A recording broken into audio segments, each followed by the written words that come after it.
প্রতি বছরের ১৯শে জ্যৈষ্ঠ সনাতন সম্প্রদায়ের মহাপুরুষ শ্রী শ্রী লোকনাথ ব্রহ্মচারীর তিরোধান উৎসব পালিত হয়।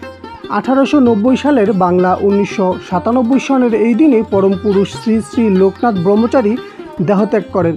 বাবার এই মহাকাল প্রণয়ের দিনটিকে ভক্তি এবং শ্রদ্ধার মধ্য দিয়ে স্মরণ করার জন্যই এই উৎসব ও মেলার আয়োজন।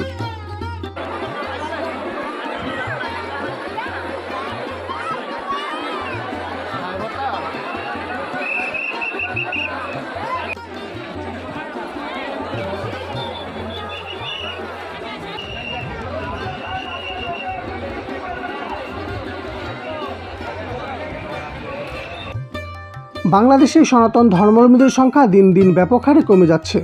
প্রতি বছরের নির্দিষ্ট সময় বা তিথিতে সনাতন ধর্মাবলম্বীরা যে স্থানে মহামিলনের উদ্দেশ্যে একত্রিত হন, সেই স্থানগুলোর মধ্যে অন্যতম বারুদি আশ্রম। বাংলাদেশের বেশ কিছু জেলায় হিন্দু সম্প্রদায়ের মহাপবিত্র তীর্থস্থান ও আশ্রম আছে, যার মধ্যে নারায়ণগঞ্জ জেলার সোনারগাঁও উপজেলার বারুদি গ্রামে শ্রী শ্রী লোকনাথ ব্রহ্মচারীর আশ্রমটি অন্যতম। বিশাল আয়তনের আশ্রম প্রাঙ্গণে রয়েছে দুর্গা মন্দির, কালী মন্দির, শিব মন্দির, শনি মন্দির, কৃষ্ণ মন্দির ও মহাশ্মশান। বছরের নির্দিষ্ট সময়ে মহা আয়োজন ও বিশাল পরিসরে বিভিন্ন দেবদেবীর পূজা অর্চনা করা হয় এই আশ্রম প্রাঙ্গণে। তাছাড়া কার্তিক মাসে ঘৃত প্রদীপ প্রজ্বলন, অন্নপ্রাশন, বাবা লোকনাথের তিরোধান উৎসব পালিত হয় এই আশ্রম প্রাঙ্গণে।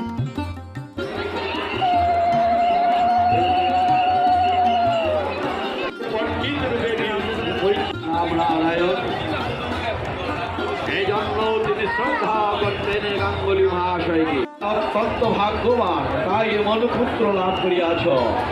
আমি দিব্য চক্ষে দেখতে পাচ্ছি তোমার এই সন্তান করুণাময় ঈশ্বরের প্রেরিত। এই সন্তান শুধুমাত্র তোমার কুলকে উদ্ধার করার জন্য আসেনি, এর মধ্যে রয়েছে গুপ্ত জগৎকে উদ্ধারের বীজ। একদিন তোমার এই সন্তান পাপ তাপকৃষ্ট। আজ ১৯শে জ্যৈষ্ঠ ১৪৩১ বঙ্গাব্দ ২ জুন। বাংলাদেশের বিভিন্ন জেলাসহ বিশ্বের নানান দেশ থেকে লক্ষ ভক্তের মহাসমাগমে বারুদি আশ্রম আজ ভক্তের পথচারণায় মুখরিত। ১৯শে জ্যৈষ্ঠ দুপুর ১১টা ৪৫ দেহত্যাগ করেন বাবা লোকনাথ। সেই সময় বাবা লোকনাথের বয়স হয়েছিল ১৬০ বছর।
বাবা লোকনাথ ব্রহ্মচারী আশ্রমটি বাংলাদেশের অন্যতম আকর্ষণীয় মন্দির ও আশ্রম।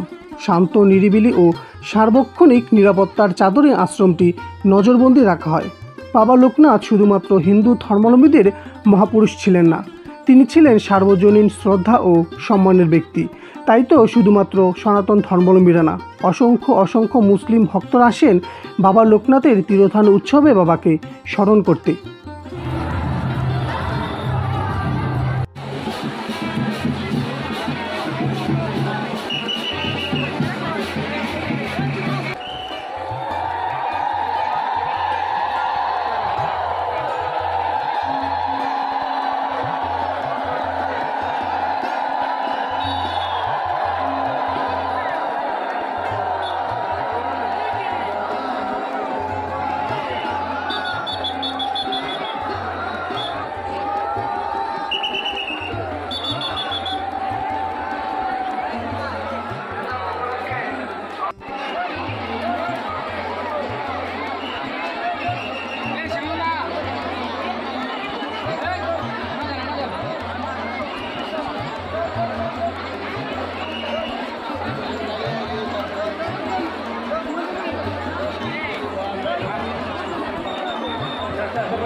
বারোদি আশ্রমে কর্মরত কমিটিবৃন্দগণ অত্যন্ত দক্ষতা ও অভিজ্ঞতার সাথে দায়িত্ব পালন করছেন।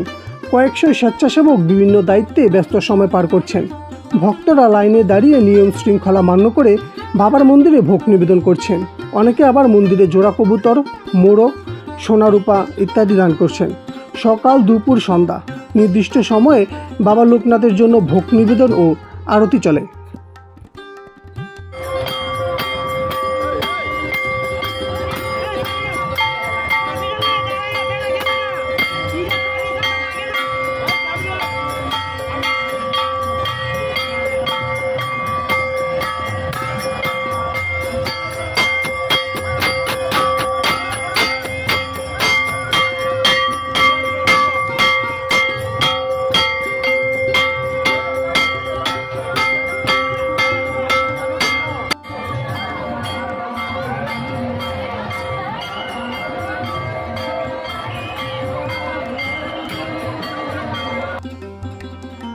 ভক্তের মাঝেই ভগবান, সেই কথাটি বুকে ধারণ করে প্রায় 25 থেকে 30টি সেবা কেন্দ্রের অস্থায়ী ক্যাম্প বসেছে আশ্রম প্রাঙ্গণে।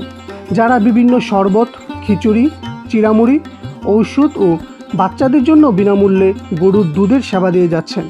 যে যার ইচ্ছে মতো যত খুশি খাবার ও শরবত গ্রহণ করতে পারবেন। নেই কোনো বাধা, নেই কোনো নিষেধ, শুধুমাত্র ব্যক্তিগত উদ্যোগ ও ভক্ত সেবাই তাদের মূল উদ্দেশ্য।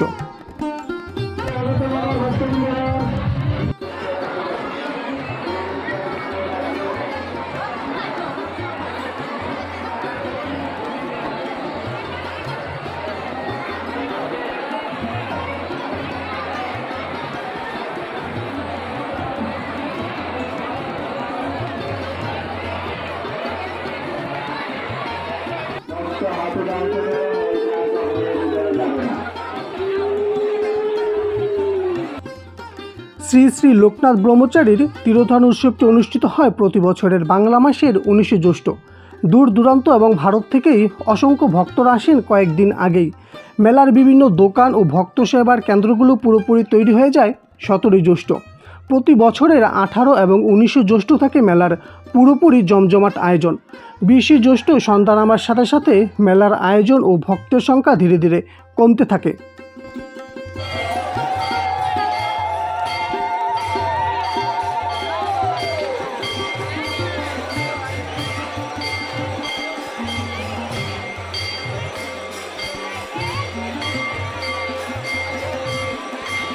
কয়েক লক্ষ ভক্তের মহামিলনে বারোদি আজ উৎসবে মুখরিত।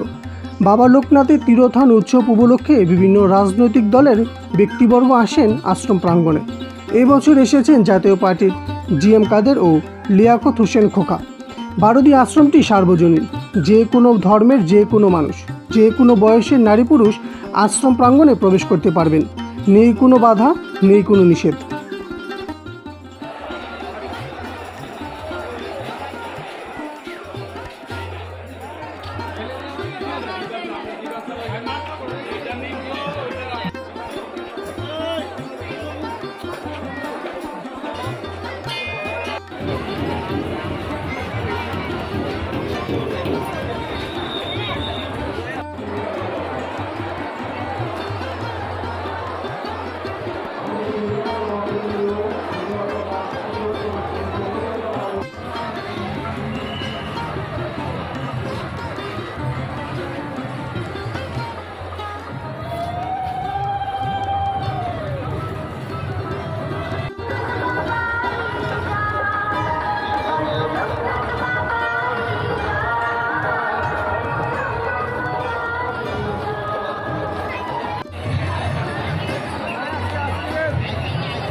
যেখানে ভক্তের সংখ্যা বেশি সেখানে চোরের সংখ্যাও কিছুটা বেশি।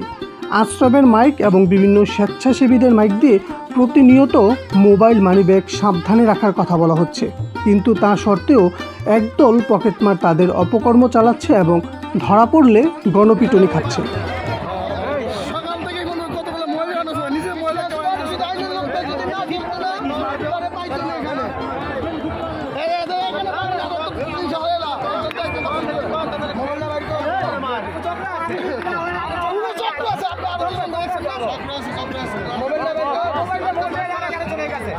আরো দুজন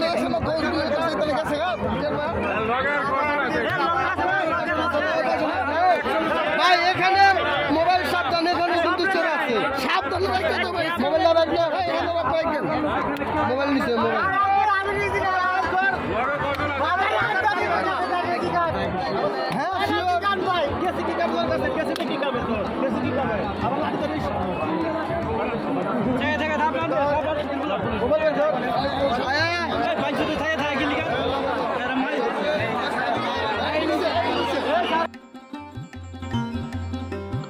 লক্ষ কণ্ঠে উলুধ্বনি ও জয় বাবা লোকনাথের মধুর নাম এবার দিয়ে আজ কানায় কানায় পরিপূর্ণ। বেলা যত গড়াতে থাকে ভক্তের সংখ্যা তুলনামূলকভাবে ততই বাড়তে থাকে।